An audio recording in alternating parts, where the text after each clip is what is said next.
Hello everyone. Hello hello hello. Main क्या ना कि आज थोड़ा-सा फ्री थी मैं तो जल्दी आ गई। बस मुझे 2 मिनट दो जब तक आप लोग ऐड हो रहे हो।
क्या हुआ विश्वदीप?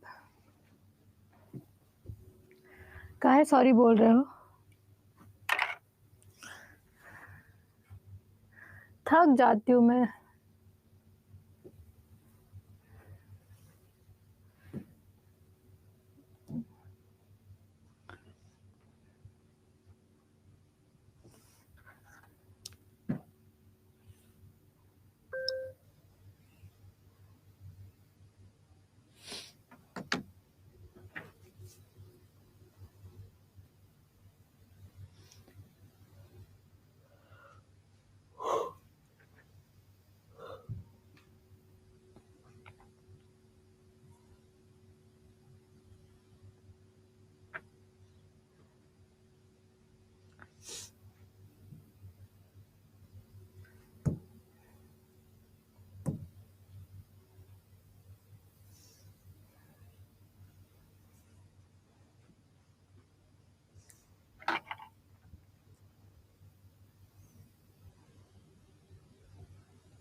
सो के नहीं उठे, 3 घंटे पढ़ा चुके हैं। 3 घंटे पढ़ाने के बाद उठे हैं। थक जाता है ना इंसान इसीलिए। तो चलो पढ़ना शुरू करते हैं।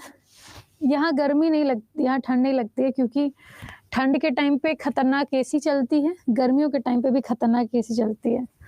तो ठंड में गर्मी वाली एसी चलती है और गर्मी में ठंडी वाली एसी चलती है।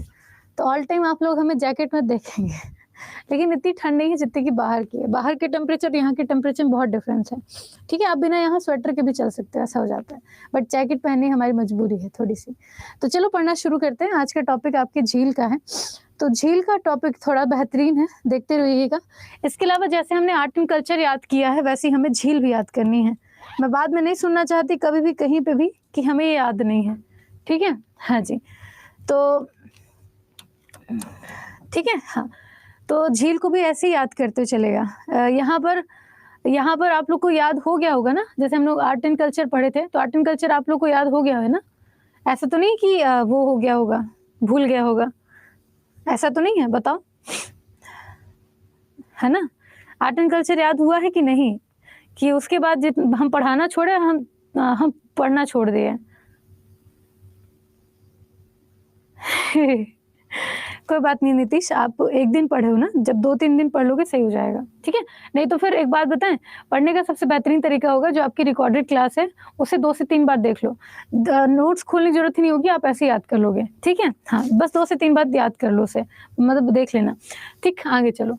तो आज का टॉपिक है आपका झील, पीडीएफ आपके क्लास के बगल में लग जाएगी, अभी अपलोड नहीं हुई है, ठीक है? इसके अलावा सबसे पहले तो बात करते हैं झील होते क्या हैं, ठीक है? हाँ, तो ससुर के नाते झील होते क्या हैं?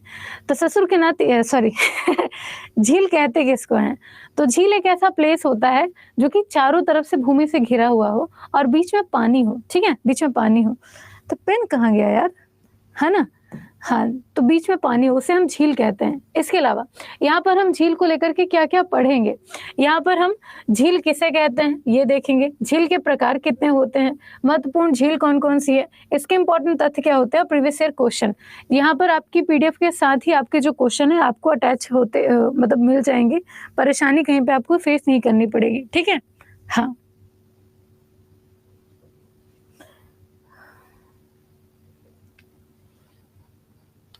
क्या हुआ? नहीं, मैं देख लेती हूँ सुमित, कोई वो नहीं है। मैम आज ना आप बात करेंगे? हाँ, बिल्कुल, है ना? हाँ, ठीक है। देखो, good morning everyone, good morning. अरे शुभम, टेलीग्राम आईडी वही है, current affair and static GK by Sonam, search कर लेना, आ जाएगा टेलीग्राम पे, ठीक है? हाँ, तो झील किसे कहते हैं वो है। हाँ, यहाँ पे झील देख सकते हैं आप कि चारों तरफ से, ठीक है? ये जो इमेज है, चारों तरफ से भूमि से घिरा हुआ है, पहाड़ी क्षेत्र है, चारों तरफ से भूमि से घिरा हुआ है, बीच में पानी है, ठीक है? बीच में पानी है, ये क्या कहलाया आपका झील, ठीक है? इसे कहते हैं झील, ये ध्यान रखिएगा। इसके अलावा यहाँ पर लिखा हुआ भी है, आपके हिंदी और इंग्लिश दोनों में लिखा हुआ है, a lake is that part of water which is आपके surrounded by land on all four side, ठीक है? Another आपके characteristic of the lake is its आपके स्टेबिलिटी, ठीक है? हाँ जी, तो इसको ध्यान रखिए, मतलब चारों तरफ से भूमि से घिरा हुआ एक ऐसा क्षेत्र जहाँ पे बीच में पानी, झील कहलाएगा, बात खत्म। इसके अलावा झील के प्रकार कौन-कौन से होते हैं, तो झील कई अलग-अलग प्रकार के होते हैं, जैसे कि आपका फ्रेश वाटर लेक, ठीक है? मतलब कि मीठे पानी की झील। उसके बाद सॉल्ट वाटर लेक, खारे पानी की झील। उसके बाद आपकी आती है ग्लेशियर लेक, मतलब कि हिमानी झील, मतलब कि जो बर्फ या ग्लेशियर से झीलें, पानी की झीलें निकलती हैं वो।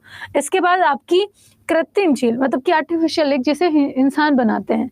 इसके बाद आती है आपकी ज्वालामुखी झीलें, मतलब जो ज्वालामुखी विस्फोट के बाद झीलें बनती हैं वो वाली।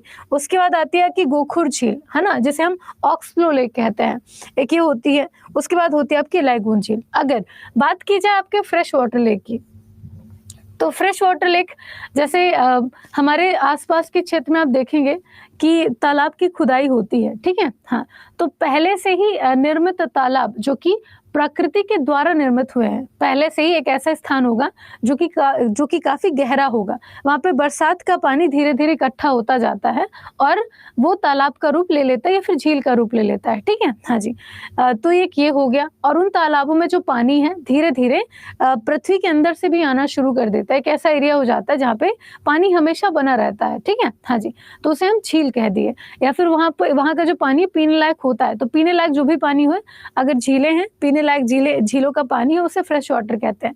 अगर खारे पानी की झील की बात करें, तो समुद्रों की सतह से लगे हुए या फिर समुद्रों से सटे हुए जो झील होते हैं, जैसे कि ये वाला देख लो, यहाँ पर आप देखेंगे कि ये पीछे समुद्र है और ये है, तो यहाँ पे जो छोटे-छोटे झील निर्मित होंगे, वो खारे पानी के ही होंगे ना, और उस पानी को आप पी नहीं सकते हैं। जैसे समुद्रों का पानी खारा है, तो वो पानी पीने लायक नहीं होगा, तो खारे पानी की झीलें ऐसे हो जाती हैं। अगर हम आपकी ग्लेशियर झील की बात करें, तो जैसे बर्फ जमी हुई रहती है आपके पहाड़ों में, तो पहाड़ों में जो बर्फ जमी रहती है, जब गर्मी का समय शुरू होता है, धीरे-धीरे वो पिघल करके नीचे आती हैं, ठीक है? तो जैसे ही मान लो ये पहाड़ है, इसमें पूरी बर्फ जमी हुई है, धूप पड़ी और यहाँ पे जो ग्लेशियर, इसका पानी धीरे-धीरे टपक-टपक के एक जगह आकर के इकट्ठा होता चला जाता है। तो यहाँ पे जो पानी इकट्ठा हुआ उसे क्या कहेंगे, हम ग्लेशियर लेक कहेंगे, ठीक है? ग्लेशियर लेक कहेंगे। उसके बाद आती है आपकी आर्टिफिशियल लेक। आर्टिफिशियल लेक ऐसा होता है जिनका निर्माण हम खुद ही करते हैं, ठीक है? जैसे गाँव में पानी की समस्या बहुत ज़्यादा है, तो आपने एक छोटा-सा एरिया डिसाइड किया जहाँ पर खुदाई कर दी, ठीक है? खुदाई कर दी और वहाँ पर पानी को या तो हम इकट्ठा कर लें टैंक या फिर किसी की मदद से, बरसात के पानी को, या फिर तब तक उसको थोड़ा-सा गहरा कर दें जब तक कि पानी उसमें निकल ना आए, ठीक है? इसकी जाँच वगैरह सब कुछ होती है, उसी जगह में खोदा जाता है जहाँ पे पानी पहले से उपस्थित हो, है ना? तो आर्टिफिशियल लेक जो कि ह्यूमन बनाते हैं, है ना? ह्यूमन मेड होते हैं। अगर हम ऑक्सफ्लो लेक की बात करें, तो आप देख सकते हैं कि ये आपका जो एस लाइक स्ट्रक्चर है, ठीक है? ये ऐसे जो स्ट्रक्चर है, ठीक है? हाँ, ऐसे जो स्ट्रक्चर है, इसे ऑक्सफ्लो लेक कहते हैं। ये बनता कैसे है? जब नदियां अपना मार्ग चेंज करती हैं, मान लो कोई नदी है, ऐसे ऐसे बहती थी, ठीक है, ऐसे ऐसे बहती थी और अचानक से इस नदी में बाढ़ और आई, ठीक है, बाढ़ आई। तो बाढ़ के समय नदियां अपने साथ बहुत सारा कचरा लेकर के आगे चलती हैं, ठीक है, कचरा, मिट्टी, धूल, बहुत सारी चीजें अपने साथ लेकर के आगे बढ़ती हैं। अब मान लो कि ये जो कचरा है एक जगह आकर के इकट्ठा होना शुरू कर दिया, ठीक है, यहाँ पर वो कचरा इकट्ठा होना शुरू कर दिया। अब धीरे धीरे कचरा इकट्ठा हो रहा है, बड़ा रूप ले लिया, ठीक है, बड़ा रूप ले लिया।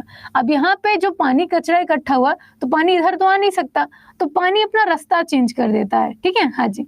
तो अभी कचरा यहाँ पे पूरा इकट्ठा हो गया तो पानी अपना रास्ता चेंज कर देता है, फिर वो ऐसे बहना शुरू कर देता है। तो ये जो स्ट्रक्चर फॉर्म हुआ ना, ये वाला स्ट्रक्चर, इसे हम गौखुर कहते हैं, मतलब कि गाय के खुर की आकृति का दिखना शुरू कर देता है, ठीक है। तो गोखुर झील नदियां जब अपना रास्ता चेंज करते हैं उस टाइम पे फॉर्म होता है, ठीक है, उस टाइम पे फॉर्म होता है, जिसे गोखुर झील कहते हैं। क्लियर?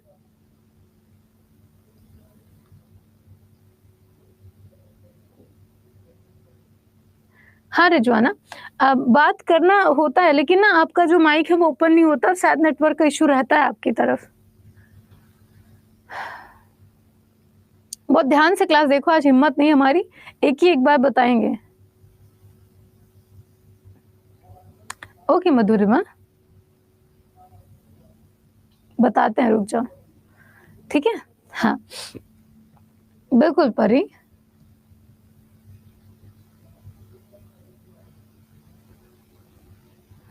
ओपन करने के लिए कुछ नहीं, जहाँ पे आपका माइक दिया रहता है ना, आप अपना स्क्रीन टच करोगे तो नीचे एक माइक का ऑप्शन दिख रहा होगा, मतलब माइक बना हुआ दिखता होगा, उसको क्लिक करना होता है बस, ठीक है, हाँ जी, ओके।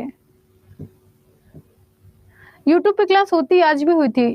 और हाँ, यूट्यूब पे बताना भूल गई मैं, आप लोग की ना 8-5 में, है ना, 8-5 में एक क्लास शुरू हुई है, वो आपके 10 मिनट रिवीजन की है।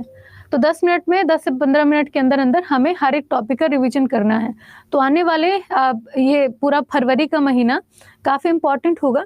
आपकी 8 बजे सुबह क्लास खत्म होती है, 7 से 8 करंट अफेयर होती है, और उसके बाद उसके जस्ट बाद 8 से 8:05 के बीच में आपकी एक और क्लास रहेगी 10 मिनट की, 10 मिनट महा रिवीजन। वो क्लास आज भी हुई है, उसमें हमने बुक्स एंड ऑथर रिवीजन किए हैं, वो स्पेशली आप लोग के लिए बहुत हेल्पफुल रहेगी, उसको जाके जरूर देखना, ठीक है, हाँ जी।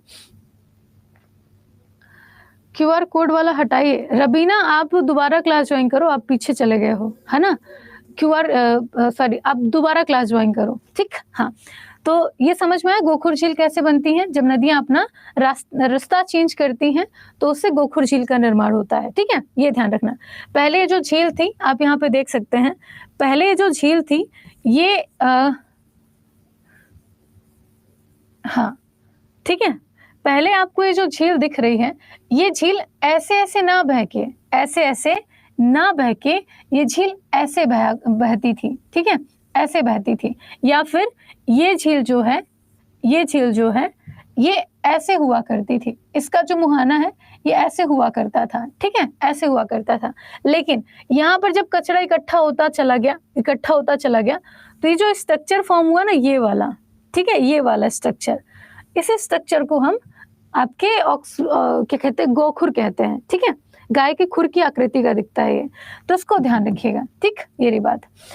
इसके अलावा अब एक पीछे है आपका लैगून झील, नहीं, अच्छा, ज्वालामुखी झील कैसे होते हैं? नूतन फिर से क्लास ज्वाइन करो, पूरा बैक कर दो, फिर से क्लास ज्वाइन करो, हो जाएगा। हाँ, बिहार अड्डा 24/7 की यूट्यूब चैनल पे हुआ 7 बजे, देखो, और डेली वहीं पे होती है। यहाँ पे होता क्या है, मान लो ये आपका ज्वालामुखी क्रेटर है, ठीक है, ज्वालामुखी का क्रेटर है।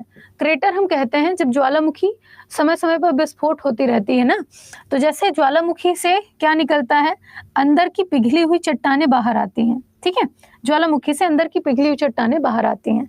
तो जब चट्टानें मान लो कि बाहर आई, ठीक है, बाहर आई, तो जो चट्टानें बाहर आई वो एक टाइम के बाद ठंडी भी तो होंगी, और जब वो ठंडी होती हैं तो ये वाला स्ट्रक्चर है, ऐसे नहीं समझेंगे,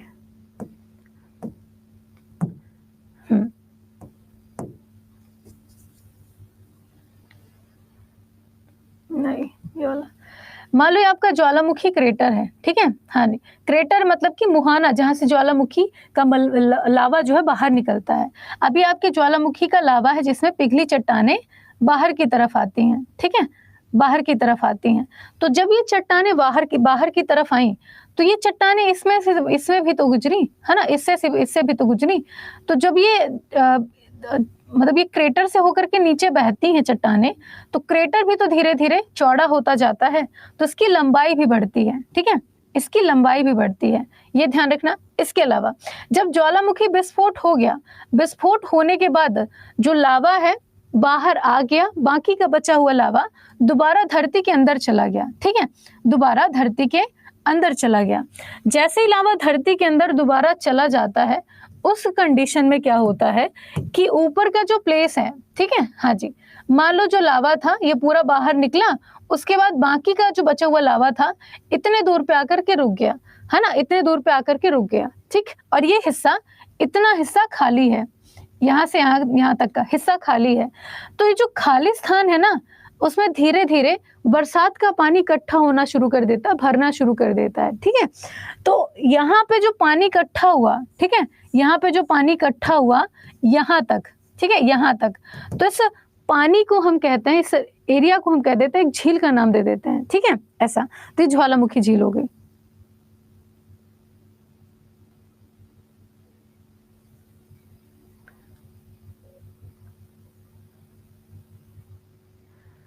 हम सब करा देंगे, रुक जाओ, ठीक है, पहले जो पढ़ा रहे हो पढ़ लो।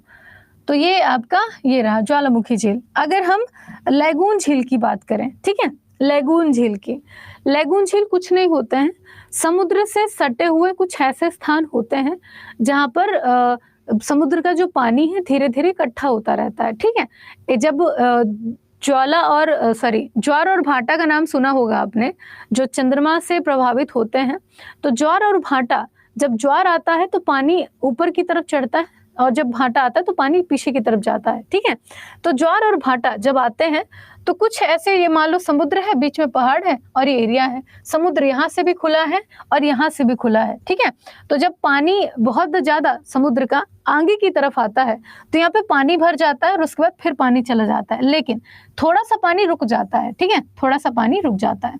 तो जो ठहरा हुआ पानी होता है ना किनारे का, उसे हम आपके ज्वारी या फिर लैगून झील कह देते हैं, ठीक है, हाँ जी। तो उनको ध्यान रखिएगा।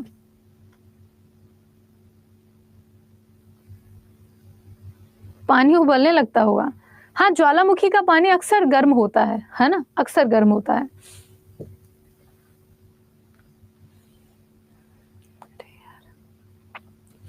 ज्वालामुखी का कुछ नहीं है, ज्वालामुखी में सिंपली ये है कि जब ज्वालामुखी का जो लावा है ऊपर आ करके बंद हो जाता है, ठीक है, या फिर ऐसे ज्वालामुखी जहां पर ज्वालामुखी बंद हो चुके हों, ज्वालामुखी विस्फोट ना होता हो, ऐसे ज्वालामुखी क्रेटर में आपके ज्वालामुखी क्रेटर में पानी इकट्ठा होना शुरू हो जाता है, ठीक है। मान लो ये ज्वालामुखी है आपका, यहाँ पे जो लावा है निकलना बंद हो चुका है, अब यहाँ से ज्वालामुखी विस्फोट नहीं होता है, तो जो ऊपर का खाली पोर्शन है ना, यहाँ पर पानी इकट्ठा होना शुरू हो जाता है, उसको हम ज्वालामुखी झील कहते हैं, और कुछ नहीं है।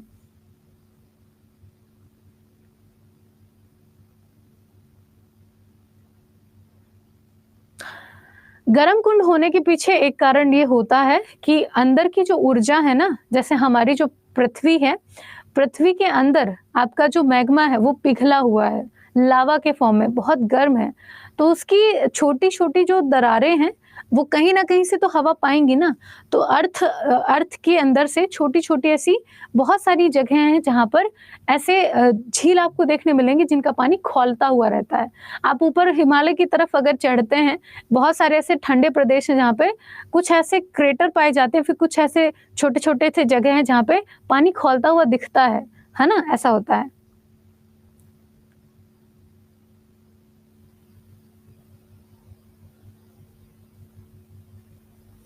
हाँ, लैगून के बारे में कुछ नहीं है यहाँ पर, अगर आप देखोगे तो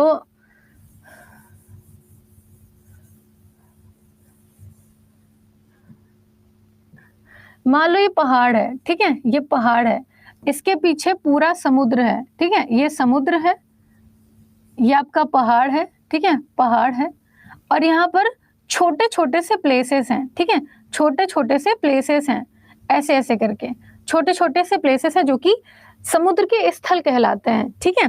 अब इन प्लेसेस में क्या हुआ, जब समुद्र का पानी आगे की तरफ आता है, ठीक है, आगे की तरफ आता है, तो अपने साथ रेत भी तो आगे लेके जाता है, ऐसे करके, है ना। तो जब वो आता है तो रेत आगे लेके जाता है, और फिर एक कंडीशन होती है जब ज्वार और भाटा की स्थिति बनती है समुद्रों में। तो ज्वार और भाटा में, ज्वार का मतलब होता है कि पानी, समुद्र का पानी स्थल की तरफ तेजी से बढ़ता है, ठीक है।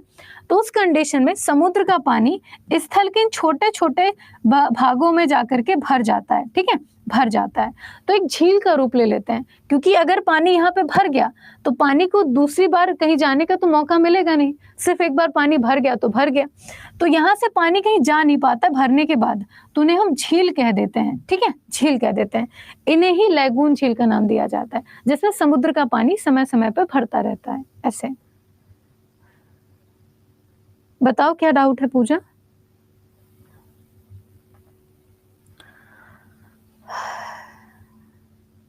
ऋचा बात करेंगे ना?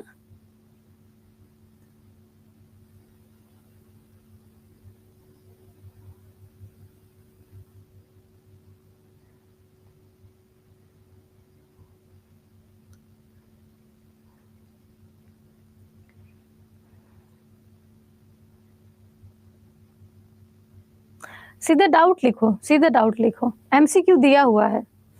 अरे इतना खतरनाक नहीं है जितना तुम लोग एकदम हवा बनाए बैठे हो इसको, थोड़ी सी तो बात थी, समझना था।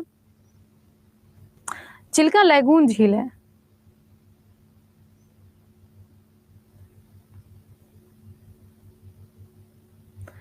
अरे भैया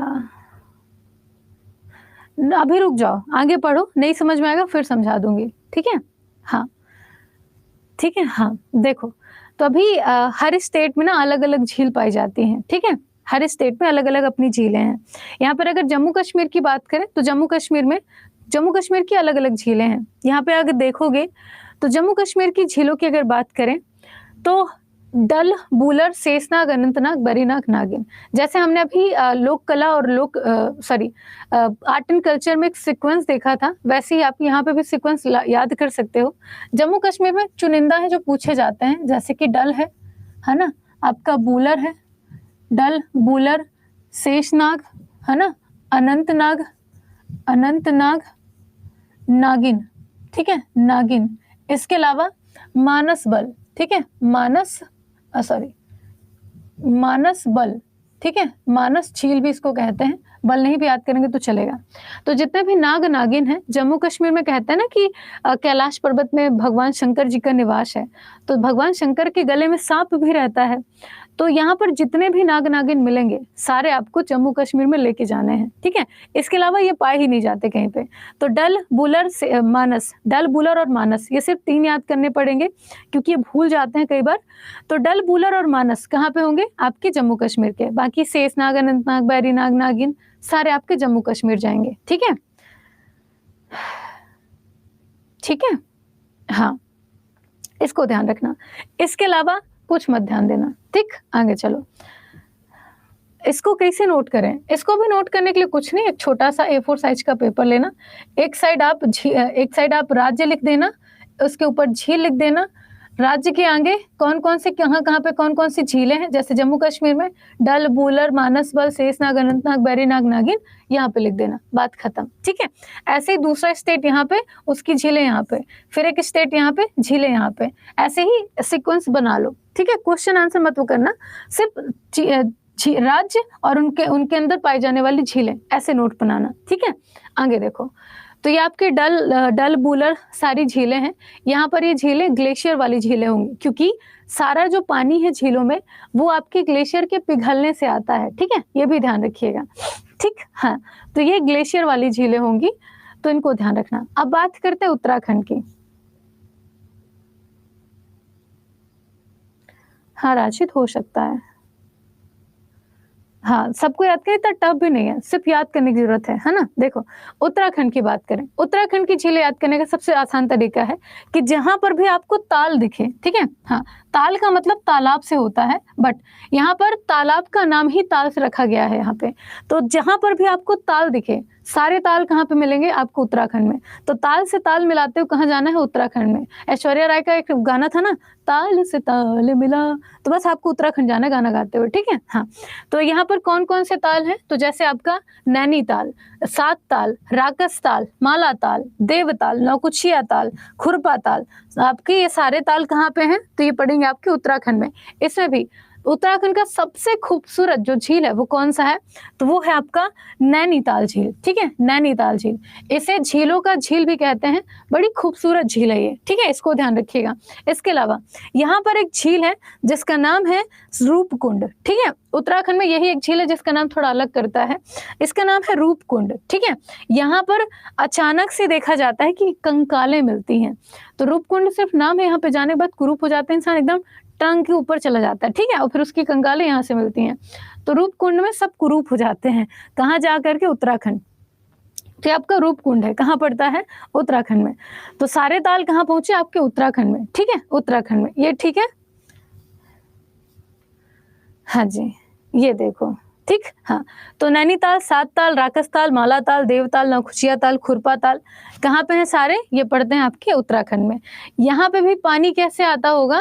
तो यहाँ पे भी पानी ग्लेशियर से पिघल के आता है, ठीक है? क्योंकि उत्तराखंड का भी जो क्षेत्र है वो आपका ग्लेशियर प्रदेश है, ठीक है? इसके अलावा जरूरी नहीं है कि पानी सिर्फ और सिर्फ ग्लेशियर से पिघल के आए, यहाँ पे जो ताल है उनका पानी नीचे से भी पृथ्वी के अंदर से भी, जैसे कुओं में पानी आता ना, वैसे यहाँ पे भी पानी रहता है, ठीक है? ये भी ध्यान रखिएगा, ठीक? हाँ जी, तो ये सारे आपके ताल हैं। इसके अलावा हिमाचल प्रदेश का नहीं पूछता है, बट फिर भी यहाँ पर सूरज और चांद, ठीक है? सूरज और चांद, इन दोनों ताल की बात करें, सूरज ताल और चंद्र ताल, तो ये किसी से बात नहीं करते, खाली अपने अपने में रहते हैं, ठीक है? हाँ जी, जमे बैठे रहते हैं।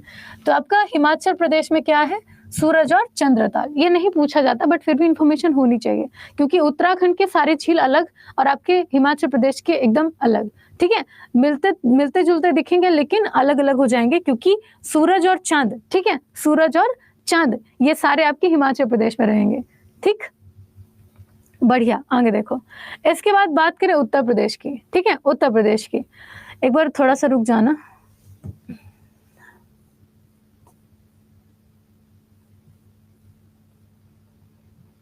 महाराष्ट्र, मणिपुर, सिक्किम,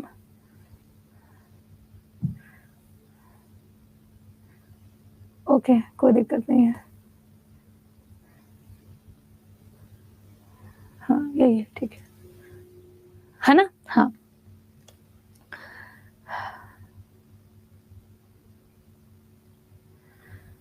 अरे भैया,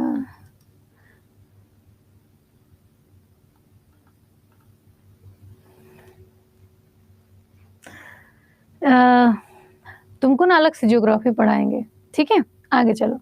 अगला आपका उत्तर प्रदेश। उत्तर प्रदेश में आपका रामगढ़ ताल पड़ता है, लेकिन ये इतना पूछा नहीं जाता, इसको छोड़ सकते हैं आप। सिक्किम की बात करें, सिक्किम में है आपका चुलामू झील, ठीक है? सिक्किम में है आपका चुलामू झील, इसको जरूर याद करिएगा, ये पूछा ही जाएगा। तो चुलामू झील कहाँ पे पड़ेगा? आपके भारत में। और भारत के सबसे ऊंचाई पर स्थित अगर झीलों की बात आए, एक बात बोले, यहाँ पे कुछ ज्ञानी पुरुष हैं, तो भैया पहले या तो तुम हमसे पढ़ लो या तो हमको ही पढ़ा दो, ठीक है? तो अगर चाहते हो हमसे पढ़ना तो थोड़ा सा अपना ज्ञान प्रदर्शन कम करें, है ना? नहीं तो फिर ज्योग्राफी हम अलग से पढ़ा देंगे, ठीक? हाँ, तो पहले पढ़ लो, फिर उसके बाद जो भी डाउट होगा हम ले लेंगे, पहले पढ़ लो, ठीक है? हाँ, गुड। खुशबू इसीलिए मैंने कहा कि सिर्फ सूरज ताल और चंद्र ताल, इनको छोड़ के आप सारे ताल कहाँ होंगे? उत्तराखंड में, सॉरी, हाँ, उत्तराखंड में। उत्तर प्रदेश का नहीं पूछा जाता है तो उसे याद करने की जरूरत भी नहीं होगी, है ना? एक्सेप्शन हर जगह होते हैं, ये मैंने याद करने के लिए बोला था कि ताल से ताल मिलाते उत्तराखंड पर चले जाना, वहां पे सारे ताल मिलेंगे, ऐसा करके, ठीक है? मैंने ये नहीं कहा था कहीं पाए ही नहीं जाते हैं, पाए जाते हैं, लेकिन ऐसा है कि ऑलमोस्ट वहां पे हैं और वहीं के पूछे जाते हैं ज्यादा, ठीक? आगे चलिए। तो चलामू झील कहाँ पे है? आपके सिक्किम में, और ये भारत के सबसे ऊंचाई पर स्थित आपका झील है, इसको ध्यान रखना। इसके अलावा अभी सिक्किम के ही तरफ हमारी जो बीआरओ की टीम है, महिला टीम, वो उमलांगला दर्रा, ठीक है, बीआरओ की जो टीम है वो उमलांगला दर्रा,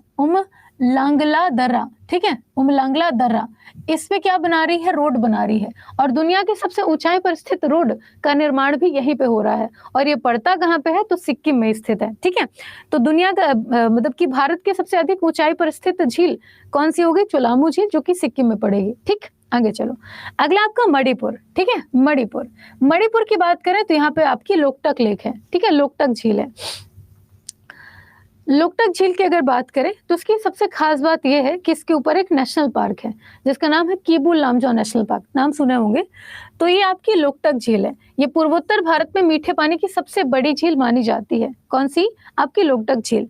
इसके अलावा इसके ऊपर किबू लामजाओ नेशनल पार्क है, जो कि पूरे दुनिया का एकमात्र ऐसा नेशनल पार्क है जो कि तैरता हुआ मिलेगा आपको, ठीक है, तैरता हुआ। तो तैरता हुआ दुनिया का एकमात्र नेशनल पार्क है आपका किबू लामजाओ नेशनल पार्क, ठीक है। ये कहाँ पर है? तो ये आपके लोकटक झील के ऊपर आपके मणिपुर में स्थित है। कई बार हमसे लोकेशन पूछता है। इसके अलावा ये लोकटक झील का निर्माण कैसे हुआ? यहाँ पर है क्या कि जैसे आप ये देख पा रहे होंगे, ठीक है, ये देख पा रहे होंगे, ये तालाब के ऊपर एक आपने काई देखी होगी, काई जिसे हम अलगी कहते हैं, है ना। तो जैसे मान लो ये तालाब है, तालाब के ऊपर तालाब के अंदर पानी में ही बहुत सारे घास वगैरह उगते रहते हैं, काई धीरे धीरे जमना शुरू हो जाती है। तो जब हम कोई ऐसा रेगुलर तालाब है तो आप देखेंगे कि रेगुलर तालाब में काई का जो जमाव है थोड़ा कम होता है, लेकिन कुछ ऐसे तालाब जहां पर इंसानों की कोई एक्टिविटी नहीं होती है, ना तो वहां जानवर जाना पसंद करते हैं, तो ऐसे तालाबों में धीरे धीरे जो काई है और ये जो चारे हैं ये धीरे धीरे उगना ज्यादा कर देते हैं, ठीक है, क्योंकि ये नष्ट होते नहीं है, दूसरे नए उगते रहते हैं, और जो नष्ट होते हैं वो उसी पानी में तैरते रहते हैं। तो एक तरीके से एक सरफेस का निर्माण हो जाता है। आपके गांव के आसपास भी आप देखोगे तो जो ऐसे बंद तालाब होंगे या फिर जहाँ पे कोई भी एक्टिविटी नहीं होती होंगी, वहां पे ऐसी गतिविधियां आपको देखने मिलेंगी। तो जो तालाब के चारे और काई हैं वो एक दूसरे के साथ ऐसे चिपकते चले जाते हैं, और एक टाइम आता है कि जब ये एक ऐसी लेयर फॉर्म कर लेते हैं जो लेयर पानी पे तो है लेकिन वो फ्लोट करते रहती है ना। तो यहीं पे ऐसा ही कुछ हुआ है। तो यहाँ पे धीरे धीरे जो घास वगैरह है उनका एक जमाव हो चुका है और वो फ्लोट करते रहती, तैरते रहती हैं, मतलब कि डूबती नहीं है, और वो उसी जगह पे एकदम फिक्स हो चुकी हैं। तो इसी पे धीरे धीरे अब घर बनाना शुरू कर दिए हैं, जानवर आना जाना शुरू कर दिए हैं। तो ये आपका वो हो चुका है लोकटक झील, सॉरी किबू लामजाओ नेशनल पार्क, ठीक है, ये है इसका।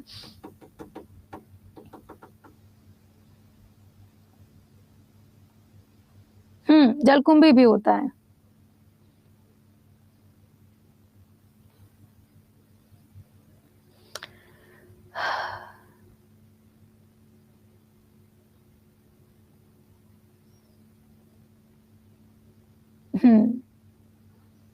ठीक है, आगे देखो, घर पानी के अंदर नहीं गिरेगा, नहीं, जैसे यहाँ पे आप देखोगे कि जैसे जब हवा चलती है तो मिट्टी धूल सब कुछ आके वो करता रहता है ना, जमते रहता है। तो जो पेड़ के जमाव है वो धरती के नीचे से हैं, तो उनमें भी कहीं ना कहीं धीरे धीरे जाकर के मिट्टी एक जगह इकट्ठा होना शुरू कर देती है। तो एक तरीके से धीरे धीरे वो सरफेस बनता चला जाता है और फिर नहीं गिरता वो, ऐसा स्टार्टिंग फेज में गिर जाएगा, लेकिन जब ये बहुत टाइम हो जाता है, सदियों की प्रोसेस होती है, तब कहीं जाकर के एक स्टेबिलिटी मिलती है कि आप घर बना पाए उसमें। पानी कैसे पीते हैं? पानी ले आते होंगे कहीं से पीने के लिए, ठीक है। हाँ, आगे चलो, उसके बाद आते हैं राजस्थान के झीलें। सबसे ज्यादा भारत में झीलें अगर पूछी जाती हैं तो वो तो जम्मू कश्मीर से पूछेंगी या तो उत्तराखंड की पूछेंगी, बट उत्तराखंड का सबको आइडिया हो चुका है तो थोड़ी कम पूछी जाती हैं। उसके बाद राजस्थान की पूछी जाती हैं, ठीक है, और उसके बाद आपके साउथ इंडिया की झीलें पूछी जाती हैं। तो भारत से राजस्थान की झीलें जरूर ध्यान रखना कौन कौन सी हैं। तो हमें याद रखना होगा कि राजसंबद, जयसंबद, जैसे नहीं एकदम महाराजा वाली फीलिंग होती है, तो महाराजा वाली फीलिंग के साथ यहाँ के नाम भी रखे गए हैं, ठीक है। तो यहाँ पे राजसंबद है, जयसंबद है, फतेह सागर है। तीनों के नाम सुन के नहीं लग रहे जैसे किसी राजा के नाम हो, बस वही। तो यहाँ पे राजसंबद, जयसंबद, फतेह सागर, ठीक है, राजस्थान की हो गई। इसके अलावा आपकी सांभर झील, ठीक है, सांभर झील, आपकी पुष्कर झील, आपकी डिडवाना, ठीक है। तो राजसंबर, जयसंबर, फतेह सागर, डिडवाना, सांभर, पुष्कर झील कहाँ की होंगी? ये 6 झील आपके राजस्थान की हैं, ठीक है। ये रही बात, तो इनको जरूर ध्यान रखिएगा, ठीक। इसके अलावा कई बार हम लोग क्वेश्चन में कंफ्यूज होते हैं कि भारत की सबसे बड़ी खारे पानी की झील कौन सी है। अगर आप अभी गूगल पे सर्च करोगे तो या तो चिल्का आपको दिखेगी या तो आपको सांभर दिखेगी, ठीक है। लेकिन भारत की सबसे बड़ी खारे पानी की झील चिल्का ही है, सांभर नहीं है, क्योंकि सांभर अंतःस्थलीय झील है, ठीक है। अंतःस्थलीय झील है। इसका जो पानी है, खारा पानी, ये कहीं ना कहीं चट्टानों के अंतर से होके आता है, ठीक है। क्योंकि राजस्थान थोड़ा सा समुद्र से सटा हुआ है ना, तो इसमें आपके खारे पानी का जो बहाव है वो आपके समुद्रों से थोड़ा सा सटा हुआ दिखता है, इसी कारण से इसका पानी थोड़ा खारा है, ठीक। तो इसको ध्यान रखिएगा। तो खारे पानी की सबसे बड़ी अंतःस्थलीय झील जब पूछे तो ही आपको सांभर टिक करना है।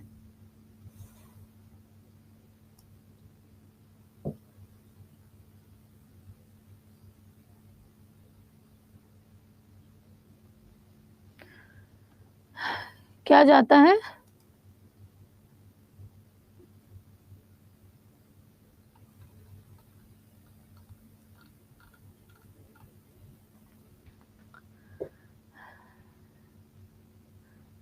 ठीक है, हाँ।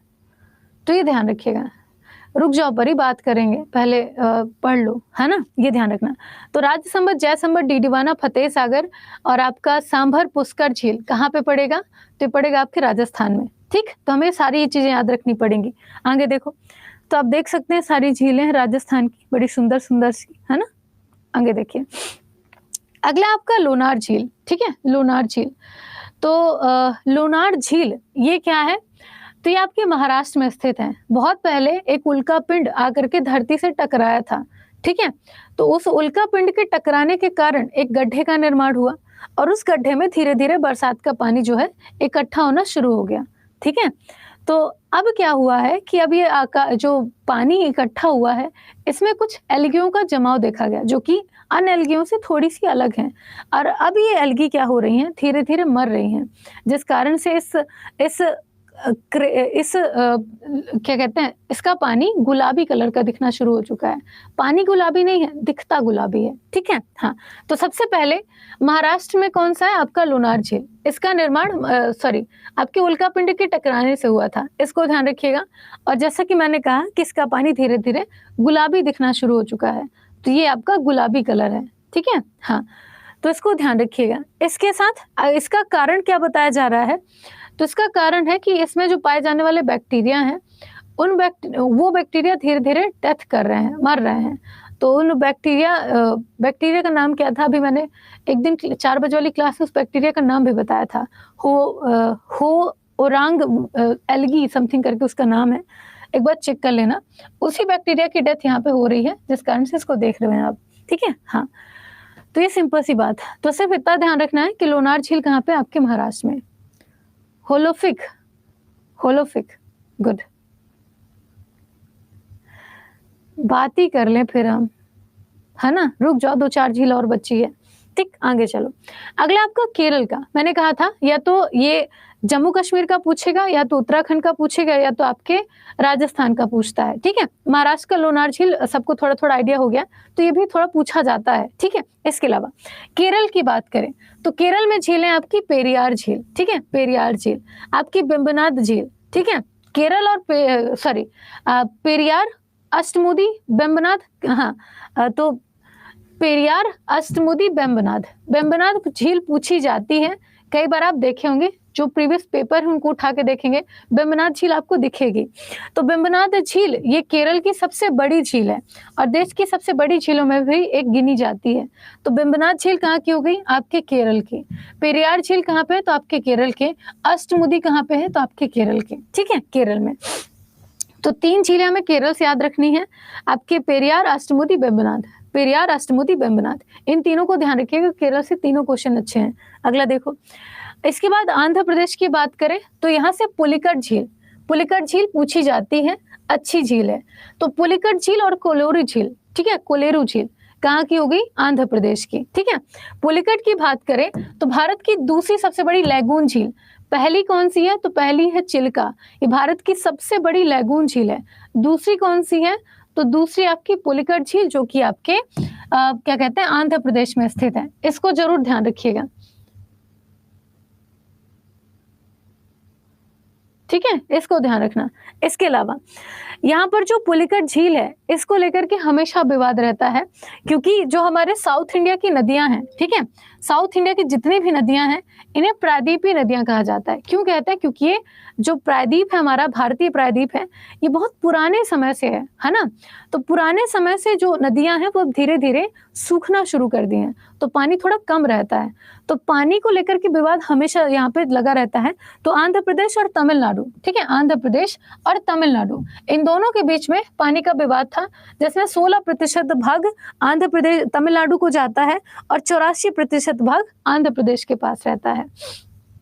अरे यार, अभी तो लैगून बताए थे।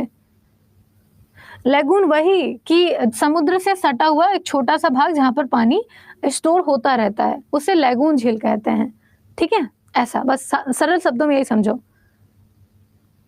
बिहार में लेक हैं, ऐसा नहीं, बिहार में लेक हैं बिल्कुल, 5-6 लेक ऐसे जो अच्छे लेक के अंतर्गत गिने जाते हैं, ठीक है। हाँ, पहले ये तो पढ़ लो, ठीक है, आगे देखो। तो हमें केरल से कौन सी याद रखनी थी? केरल से हमें 3 याद रखनी थी, पेरियार, अष्टमुदी, वेम्बनाथ। आंध्र प्रदेश से हमें पुलिकट और कोलेरू झील याद रखनी है। अब बात करते हैं चिल्का झील की। मत ध्यान दो मेरी बातों में, नुकसान आपका होगा। पर्टिकुलर मुझे कोई एग्जाम नहीं देना है, जो देना है मैं दे लूंगी, और मुझे उस चीज की प्रिपरेशन अच्छे से आती है। यहाँ पे सिर्फ व्यक्तिगत आप लोग अपना नुकसान कर रहे हो इधर उधर की बातें करके। यहाँ पे अगर ना समझ में तो उसके लिए मैं कोई गारंटी नहीं लेती हूँ, ना ही मैं जिम्मेदार रहूंगी। देख लेना, सबके सामने खड़े होकर बोलने के लिए तैयार हूं मैं। जिस हिसाब से आज तुम लोग का बिहेवियर चल रहा है, ठीक नहीं है कुछ भी, ठीक है।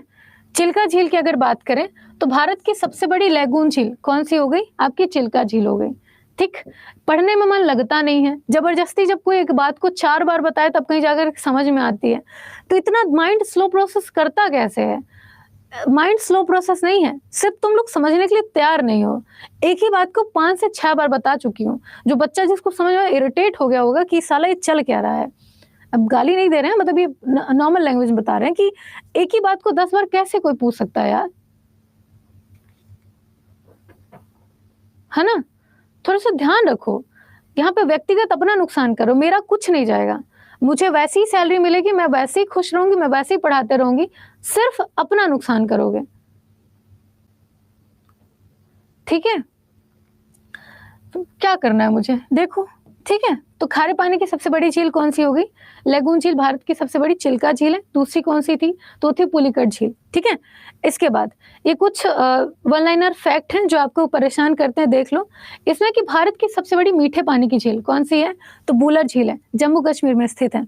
भारत की सबसे बड़ी खारे पानी की झील कौन सी है? चिल्का, उड़ीसा में स्थित है। तीसरी है कि खारे पानी की सबसे बड़ी अंतःस्थलीय झील कौन सी है? सांबर झील, राजस्थान में है।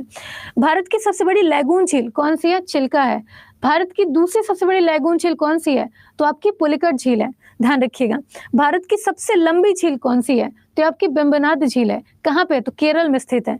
उसके बाद भारत की सबसे ऊंची झील कौन सी है? चोलामू झील, सिक्किम में स्थित है। अब भारत की सबसे बड़ी कृत्रिम झील कौन सी है? गोविंद बल्लभ पंत सागर झील, उत्तर प्रदेश में स्थित है। ये सारी चीजें ध्यान रखिएगा, ठीक है। हाँ, अब यहाँ पे ट्रिक दी हुई है, तो ट्रिक आप चाहें तो याद करें, लेकिन मैं नहीं कहूंगी आप ट्रिक से याद करें, सिर्फ ट्रिक आपको भटकाएगी और कुछ नहीं करेगी। तो ट्रिक लिखी हुई है, लेकिन मत ध्यान देना, आप सिर्फ मेन कॉन्सेप्ट पे ध्यान देना, उससे अपने ट्रिक जरूर बनाना। तो हमेशा याद आपको अपने ही ट्रिक रहेंगे, दूसरे ट्रिक याद नहीं रहती हैं। इसके अलावा लास्ट में जैसे आप जाओगे तो देखोगे यहाँ पे नंबर ऑफ क्वेश्चन बहुत सारे हैं। पहला क्वेश्चन ये है और आखिरी क्वेश्चन आपका दिखेगा यहाँ पर। तो करीबन 50 क्वेश्चन है जो कि झील से रिलेटेड हैं। इनकी प्रैक्टिस आपको खुद करनी है, ठीक है। ये रही बात। अब बात करते हैं, ठीक है, अब बात करते हैं।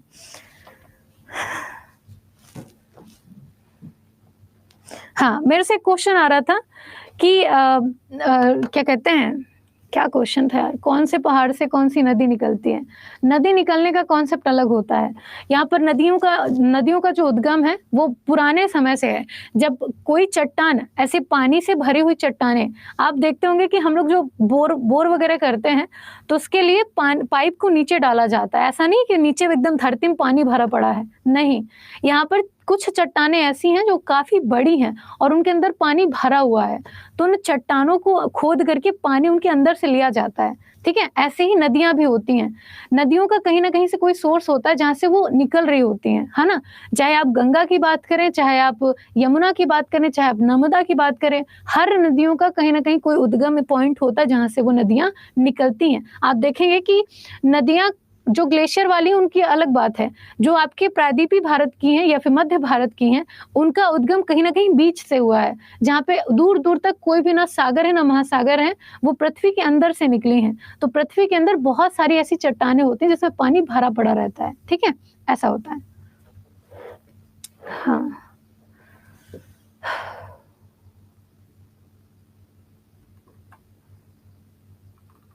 बिहार की झीलें हम कल पढ़ा देंगे, अलग से उसकी पीपीटी ले आएँगे।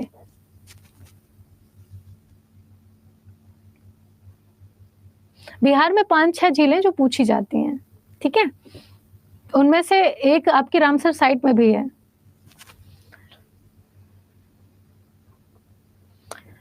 हाँ जी। ओके अनुष्का। ऋचा, ऋचा अपना माइक ओपन करो, बताओ।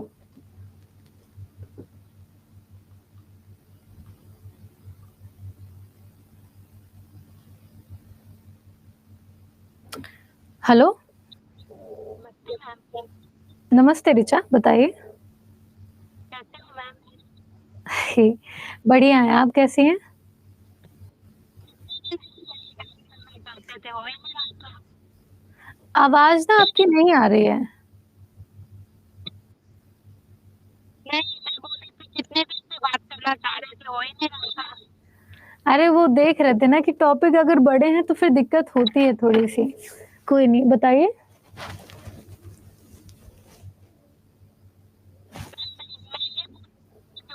मैं 7 बजे वाला भी क्लास करती हूँ और 4 बजे वाला भी, तो उससे हो जाएगा? सुबह 7 बजे और शाम 4 बजे वाला। अ, जी। ठीक है। देखो वहाँ पे ना आप क्वेश्चन की प्रैक्टिस अच्छी करते हो। सुबह 7 बजे वाली तो एकदम से अलग है। वो आपका करंट अफेयर का एक अलग सेक्शन है। उसको आप डेली ही करना पड़ेगा उसे। वो आपके नहीं, एग्ज़ाम के लिए सच में ज़रूरी है। क्या? मैं करती हूँ, रिवीज़न भी करती हूँ और नोट्स भी बनाती हूँ। गुड। उसका असर आप देखना 4-6 महीने बाद आपको दिखेगा जब वही क्वेश्चन आपको रिवाइज़ करने पड़ेंगे। तो वहाँ पे आपका करंट अफेयर स्ट्रॉन्ग हो जाएगा। शाम 4 बजे वाली क्लास ऐसी है जिसमें हम एक्सपेक्टेड क्वेश्चन देख लेते हैं कि इस प्रकार के क्वेश्चन इन टॉपिक से आ सकते हैं, है ना? तो वो क्लास भी आपकी अलग जाती है। लास्ट टाइम बिहार शिक्षक भर्ती में मैंने ऐसे ही पढ़ा दिया था जबकि बहुत कॉमन क्वेश्चन था कि भारत की सबसे बड़ी जो बाउंड्री है किस देश के साथ लगती है, ठीक है? तो उसका आंसर सारे बच्चे चाइना दे रहे थे लेकिन मैंने बांग्लादेश बताया था उसमें और ये भी समझाया था कि क्या-क्या है। सोचो अचानक से वो क्वेश्चन आपको बिहार शिक्षक भर्ती 3.0 में देखने मिला था, सॉरी 2.0 में। तो ऐसे क्वेश्चन रहते हैं, आपके बहुत सारे जीएस के क्वेश्चन होते हैं जो अचानक से आते हैं, जो ये ऐसे क्वेश्चन होते हैं ना वो ऐसे 4 बजे की वाली क्लास अच्छी रहेगी उसके लिए। बाकी तो हम लोग यहाँ देख ही रहे हैं, टॉपिक वाइज़ चीज़ों को।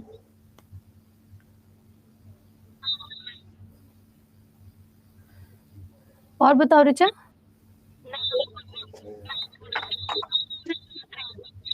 आपकी ना आवाज़ थोड़ी-सी ठीक से नहीं आ रही है मतलब फ्लक्चुएट हो रही है आपकी आवाज़।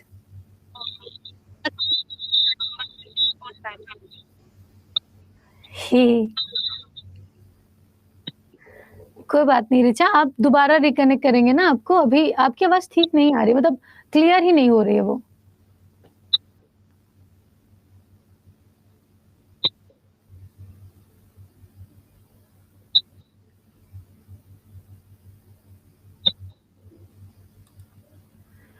हाँ।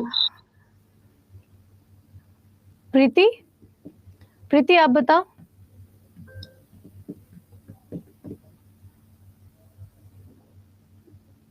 प्रीति माइक ओपन करो।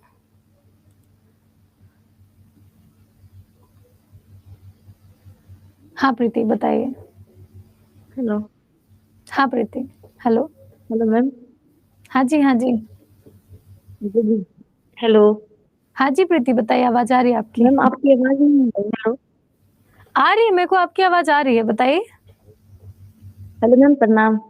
खुश रहिए प्रीति। मैम बोले हैं कि हिस्ट्री वाले सर है जो 7 बजे पढ़ाते हो, उनका सब्जेक्ट मतलब समझ में नहीं आता है। बाकी आपका तो पूरा समझ में आता है मैम। उन्हीं सर से कंप्लेन है, बट वो हम लोग का थी नहीं, डाउट नहीं सुनते हैं। क्यों? मतलब उनको डाउट करते, लेकिन वो कोई स्टूडेंट से कॉल से बात नहीं करते हैं, तो कैसे डाउट हम लोग करें? और हम लोग के डाउट करने नहीं आता है। तो लिख दिया करो ना, जैसे मैसेज कमेंट सेक्शन में लिख दिया करो जो भी डाउट होता है। जी मैम, आपके तो क्लास पूरा रीजनिंग समझ में आता है, और यूट्यूब पर भी जो क्लास छूट जाता है वो कर लेते हैं। रीजनिंग पढ़ाती हूँ मैं। Current affair, sorry ma'am, current affair. कोई बात नहीं। तो वो ना कि आप कैसे बच्चों को सरल शब्दों में समझा सकते हैं, मायने तो यही रखता है। टीचर की अच्छी यही खास बात होती है। जी मैम, उन्हीं का है ना सब्जेक्ट। वो है ना कि वो अथी पीडीएफ से भी पढ़ाने लगते हैं। उनका मतलब थोड़ा अजीब कर दिया उनका जो नोटबुक बना है वो भी सही से नहीं बन पाता है। वो बोलते नहीं एक बार देख लो, दूसरा बार बोलते हैं कि एक बार बैठ के कर लेना, लिख लेना। और कहाँ कौन लिखना है कौन नहीं लिखना है, कैसे क्या करना, मतलब पूरा डिटेल बताते ही नहीं है। नहीं ना, मेन क्या ना कि हिस्ट्री में बहुत सारी कहानियां होती हैं, तो आप एक ही कहानी को 4 बार बोलोगे तो खुद ही इरिटेट हो जाओगे। शायद मैम ये हम लोग का हिस्ट्री आता है, ऐसा नहीं कि हम लोग का हिस्ट्री नहीं आता। हिस्ट्री हम लोग का अच्छा है, लेकिन उनके से पढ़े तो और लगता है कि हिस्ट्री और खराबे हो गया है। मतलब जो पढ़े हैं ना वो और अलग अलग चले गए। नहीं, कुछ दिक्कत जारी होगी, बात करते हैं, है ना? जी अ, मैम। मैम ये कंप्लेन उनको बताइए कि जो बच्चा जो नोट्स बनाता है, उन नोट्स को मतलब थोड़ा बता दीजिए कि ये बनाना है, ये लिखना है, ये नहीं लिखना है। और समय भी नहीं देते, उस समय भी लिखने का समय नहीं देते हैं, और दोबारा लिखने भी जाते हैं तो समझ ही नहीं आता है क्या लिखे क्या नहीं लिखे। तो ऐसे में ना एक कत्था काम टाइप की किया हो करो, जाता है। ऐसे में एक काम किया करो, जैसे क्लास चलती है ना, तो कभी भी जी क्लास मैम। चलने के टाइम पे जब टीचर पढ़ा रहा होता है उस टाइम नोट्स नहीं बनाते। बहुत गलत प्रैक्टिस है ये। अगर आप उस टाइम पे नोट्स बनाते हो तो आप क्लास पे फोकस नहीं कर पाते। आपको उस टाइम पे कॉन्सेप्ट क्लियर होंगे ही नहीं। इसलिए हमेशा अगर आपको नोट्स बनाने हैं तो जीएस में आप क्लास के बाद रिकॉर्डेड सेशन देखो और वहां पे फिर नोट्स बनाओ। इससे क्या होगा, जब आप दोबारा भी पढ़ रहे हो और आपका हाथ भी चल रहा है तो चीजें आपको याद होना शुरू हो जाती हैं। तो एक आध दो बार ऐसी प्रैक्टिस ट्राई करके देखो, शायद अच्छा लगे, जी मैम। है ना? तो क्लास के बाद नोट्स बनाना शुरू करो, शायद दिमाग में आना शुरू हो जाए कि सर कहना क्या चाह रहे थे इसमें, है ना? क्योंकि कॉन्सेप्ट थोड़े से इधर-उधर हो जाते होंगे। आई डोंट नो, मुझे आइडिया जी नहीं, मैम। है ना? जी मैम। ठीक है। ओके प्रीति, जी और कोई थैंक डाउट है? यू। क्या? और कोई डाउट है? नहीं मैम, आपसे तो कोई डाउट नहीं, कोई सर से डाउट नहीं, बस उन्हीं सर से डाउट था। नहीं ना, एक बार ये वाला आइडिया अपना के देखो क्या होता है, फिर जी बताना। मैम, देखते हैं अपना के। Okay, thank you Preeti. Thank you ma'am. Deepak आप अपना ओपन करिए माइक।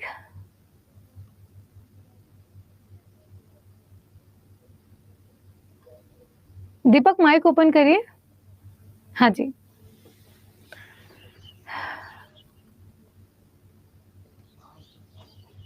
हेलो, गुड मॉर्निंग दीपक। डाउट तो नहीं है ऐसे, डाउट तो नहीं है, कोई दिक्कत नहीं है। अच्छा, फिर ये एक बार बात कर लेते बताइए क्या बात करनी है आपको, बताइए, मैं सुनूंगी। हैं। ऐसे ही अनम्यूट कर दिए। अच्छा ठीक है। ओके दीपक, ध्यान रखिएगा, है ना? ठीक, थैंक यू। जी। प्रियांशु, प्रियांशु अपना माइक ओपन करो।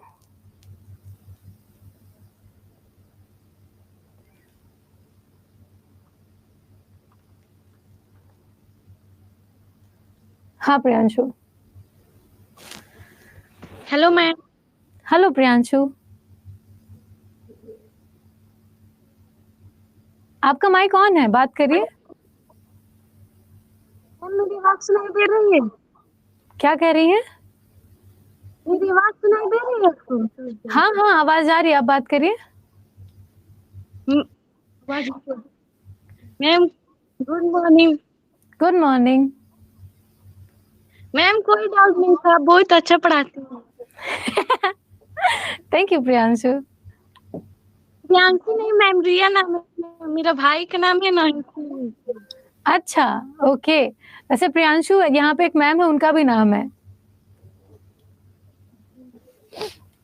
थैंक और यू। बताओ, कोई दिक्कत थी? नहीं मैम, आपके क्लास कोई भी सर की क्लास में कोई डाउट नहीं रहता। बहुत अच्छे, वेरी गुड। रिवीजन करते रहो और अच्छा हो जाएगा। ठीक है ma'am. Okay, thank you Priyanshu. Madhurima, Madhurima अपना माइक ओपन करिए।